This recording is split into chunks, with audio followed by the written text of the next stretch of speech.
Hello and welcome to Midtone Reviews. Today I'm going to be reviewing the newest Catfish and the Bottlemen album, The Balance. So if you didn't know already, the Catfish and the Bottlemen are an alternative indie rock band from Wales, and they did get some popularity sort of around the 2014 album, The Balcony, but they have just stuck to the same formula really, and yeah, this is the exact same as their other three albums, so I'll see you in 2 days' time. No, I'm not going to do that. There are some different things, but it is pretty similar to all of their other albums and that. It seems like there's a lot less energy in this album compared to the other two albums.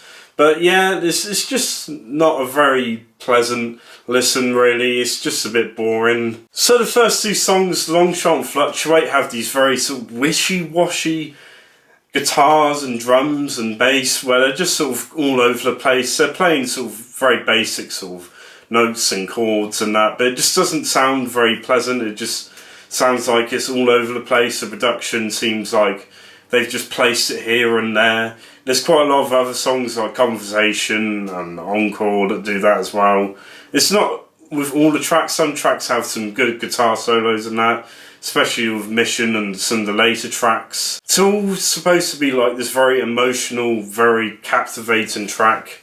It seems similar to sort of like the Front Bottoms and the Smith Street Band, but it just comes off as very emotionless and just like any of their other songs, which is quite annoying because I do like them sort of songs, but you have to do them well to make sure that they're actually really good and get the power that you need into the songwriting.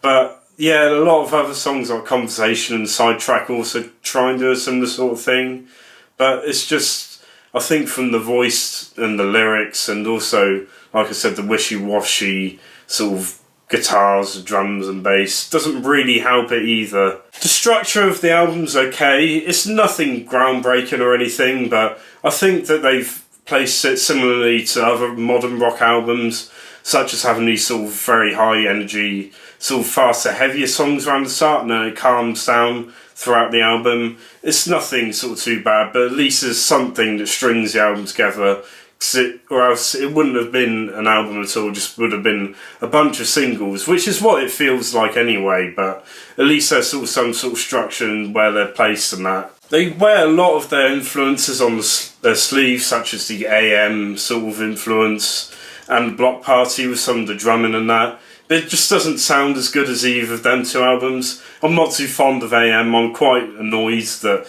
there's still loads of bands trying to copy the album. I know like Circle Waves that I covered recently tried to do that. And it's really annoying that they're trying to copy someone else's sound when in the first album, The Balcony, they had their own sound. They had this massive following. They had these good songs. But it just seems like they're just calming down and down. There's very little energy throughout this album. It's really annoying me. One thing I will say that's positive with this album is there's some nice catchy lead guitar sort of stuff, some solos and that here and there. But I think it's because it's separated from the other sort of really badly produced bass guitar and drums and rhythm guitar.